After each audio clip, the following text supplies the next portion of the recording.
പാഞ്ഞുവരുന്ന മിസൈലുകളെ നിഷ്പ്രഭമാക്കുന്ന ആകാശത്ത് തൃശൂർ പൂരം നടത്തുന്ന ഇസ്രായേലിന്റെ വ്യോമ പ്രതിരോധ സംവിധാനമാണ് അയൺ ഡോം.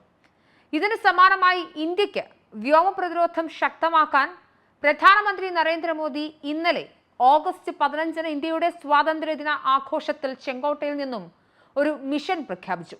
മിഷൻ സുദർശൻ ചക്ര. വ്യോമ പ്രതിരോധ സംവിധാനത്തിന് സമാനമായി India integrated air command and control system നിലവിൽ ഉപയോഗിക്കുന്നുണ്ട്. ഓപ്പറേഷൻ സിന്ദൂർ സമയത്ത് ഇന്ത്യൻ മണ്ണിനെ 100 മണിക്കൂറോളം പാക് മിസൈലുകളിൽ നിന്ന് സംരക്ഷിച്ചത് പാക് മിസൈലുകളെ തവിടുപൊടിയാക്കിയതും ഈ സംവിധാനം ഉപയോഗിച്ചാണ്. ദീർഘദൂര S-400 മിസൈലുകളും ആകാശ് മിസൈൽ സംവിധാനങ്ങളും മധ്യദൂര സ്പൈഡർ സംവിധാനങ്ങളും അടങ്ങുന്നതാണ് ഇത്. ഇതിനൊപ്പമാണ് ഇന്ത്യ സുദർശൻ ചക്ര വികസിപ്പിക്കുക. എന്താണ് ഇന്ത്യയുടെ മിഷൻ സുദർശൻ ചക്ര? അറിയാം എക്സ്പ്ലെയിനറിലൂടെ. 2035ഓടെ ഇന്ത്യയുടെ വ്യോമ സൈബർ പ്രതിരോധ ശേഷികൾ ശക്തിപ്പെടുത്താൻ നിരവധി പദ്ധതികളാണ് ഇന്ത്യ ആസൂത്രണം ചെയ്യുന്നത്. ഇതിനായി ബഹുമുഖ പദ്ധതികൾ നടത്തുമെന്ന് പ്രധാനമന്ത്രി പ്രഖ്യാപിച്ചു. ഇതിലേറ്റവും പ്രധാനമാണ് ഇന്ത്യയുടെ വ്യോമ സൈബർ പ്രതിരോധ സംവിധാനം ശക്തമാക്കാൻ ഇന്ത്യ രൂപകൽപ്പന ചെയ്യുന്ന ഓപ്പറേഷൻ സുദർശൻ ചക്ര.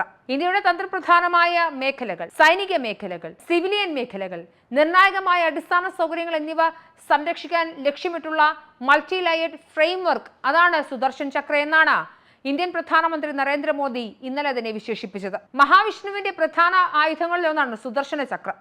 ധർമ്മത്തെ സംരക്ഷിക്കാനും അധർമ്മത്തെ ഇല്ലാതാക്കാനുമാണ് സുദർശന ചക്രം ഉപയോഗിക്കുന്നുവെന്നാണ് വിശ്വാസം.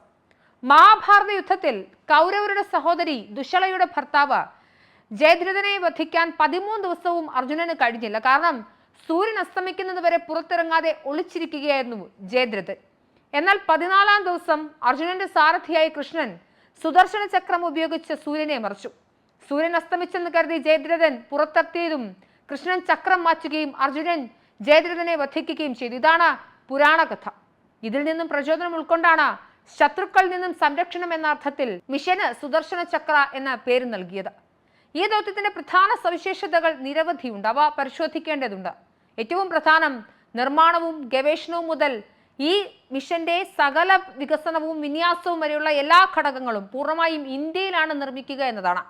ആത്മനിർഭർ ഭാരത് അഥവാ സ്വാശ്രയ ഇന്ത്യ എന്ന ലക്ഷ്യത്തിന്റെ അടിസ്ഥാനത്തിലാണ് ഇന്ത്യയുടെ ഈ നിർമ്മാണ പ്രവർത്തനം. വിദേശ പ്രതിരോധ സംവിധാനങ്ങളെ ആശ്രയിക്കുന്നത് കുറയ്ക്കുന്നതിനും ആഭ്യന്തരമായി നമ്മുടെ കഴിവുകൾ ശക്തിപ്പെടുത്തുന്നതിനുമുള്ള ഇന്ത്യയുടെ മാറ്റത്തെയാണ് സുദർശൻ ചക്ര സൂചിപ്പിക്കുന്നത്. ഇതിലൂടെ ഇന്ത്യൻ ഗവേഷണ വികസന സ്ഥാപനങ്ങൾ, പ്രതിരോധ സ്റ്റാർട്ടപ്പുകൾ, സ്വകാര്യ മേഖലാ സ്ഥാപനങ്ങൾ, അക്കാദമിക മേഖല എന്നിവയ്ക്ക് ഇതിലേക്ക് സഹകരിക്കാനുള്ള വലിയ അവസരം ഈ പദ്ധതി നൽകുന്നു. ഇതിലൂടെ ആത്മനിർഭർ ഭാരത് സമ്പൂർണ്ണമാകും. മറ്റൊന്നാണ് മൾട്ടി ലയേർഡ് ഡിഫൻസ് ആർക്കിടെക്ചർ. നിരീക്ഷണം, സൈബർ പ്രതിരോധം, ഭൗതിക സുരക്ഷകൾ, സംയോജിത കമാൻഡ് കൺട്രോൾ സംവിധാനങ്ങൾ എന്നിവ ഉപയോഗിച്ച സംരക്ഷണ ശൃംഖല തീർക്കും. മിസൈലുകൾ, ഡ്രോണുകൾ, സൈബർ ആക്രമണങ്ങൾ എന്നിങ്ങനെയാണ് ആധുനിക യുദ്ധങ്ങളിലുള്ള ഹൈബ്രിഡ് രീതികൾ. ഇത്തരത്തിൽ ഹൈബ്രിഡ് രീതികൾ ഉൾക്കൊള്ളപ്പെടുന്ന ആധുനിക യുദ്ധ ഭീഷണികളെ കുറിച്ചുള്ള ഇന്ത്യയുടെ ധാരണ വികസിപ്പിച്ചെടുത്ത് അതിൽ കൂടുതൽ പഠനങ്ങൾ നടത്തി അത് സംയോജിപ്പിച്ചുകൊണ്ട് പ്രതികരണ സംവിധാനങ്ങളിലേക്ക് ഇന്ത്യ എത്തും. ഇതാണ് അടിസ്ഥാനപരമായ രണ്ടാമത്തെ കാര്യം. മറ്റൊന്നാണ് ഇന്റഗ്രേറ്റഡ് സർവൈലൻസ് ആൻഡ് കൺട്രോൾ. കരസേന, നാവികസേന, വ്യോമസേന എന്നിവിടങ്ങളിലെ സെൻസറുകൾ, റഡാറുകൾ, ആയുധ സംവിധാനങ്ങൾ, കമാൻഡ് സെന്ററുകൾ എന്നിവയെ ബന്ധിപ്പിക്കുന്ന ഒരു തത്സമയ രാജ്യവ്യാപക ശൃംഖലയായ integrated air command and control system അടിസ്ഥാനമാക്കിയാണ് ദൗത്യം നിർമ്മിക്കുക. മറ്റൊന്ന്, പൂർണ്ണമായ പ്രതിരോധ സംവിധാനത്തിൽ നിന്നും വ്യത്യസ്തമായി ഭീഷണികളെ തടയുക മാത്രമല്ല, കൃത്യമായ പ്രത്യാക്രമണങ്ങൾ നടത്തുക എന്നതുകൂടി ഓപ്പറേഷൻ മിഷൻ സുദർശൻ ചക്ര വിഭാവനം ചെയ്തിട്ടുണ്ട്. പ്രതികരണങ്ങൾ നടത്താൻ കഴിവുള്ള ഒരു തടസ്സവുമില്ലാത്ത രീതിയിലായിരിക്കും നിർമ്മാണം. 2035ഓടുകൂടി ആരംഭിക്കുകയും തുടർന്ന് രാജ്യവ്യാപകമായ കവറേജും മിഷൻ സുദർശൻ ചക്രയ്ക്ക് ലഭിക്കും. സൈനിക താവളങ്ങളെ സംരക്ഷിച്ച് അതിൽ ആരംഭിച്ച് തുടർന്ന് രാജ്യത്തുടനീളം സംരക്ഷണം വിപുലീകരിക്കാനും ഓരോ പൗരനും സുരക്ഷ ഉറപ്പാക്കാനുമാണ് പദ്ധതി ലക്ഷ്യമിടുന്നത്. വ്യോമ ഭീഷണികളെ നിർവീര്യമാക്കുന്നതിലും വ്യോമ മേധാവിത്വം കൈവരിക്കുന്നതിലും ഇന്ത്യയുടെ വിപുലമായ ഇന്റഗ്രേറ്റഡ് കൗണ്ടർ UAS ഗ്രിഡും IACS-ഉം കൃത്യമായി പ്രവർത്തിച്ചാണ് ഓപ്പറേഷൻ സിന്ദൂർ നടത്തിയത്. കര വ്യോമ സംവിധാനങ്ങൾ സംയോജിച്ചാൽ പ്രവർത്തനം എത്രത്തോളം കാര്യക്ഷമമാണെന്ന് നമ്മൾ മനസ്സിലാക്കിയിട്ടുണ്ട്. അതിനാലാണ് മിഷൻ സുദർശന ചക്ര ആസൂത്രണം ചെയ്യുന്നത്.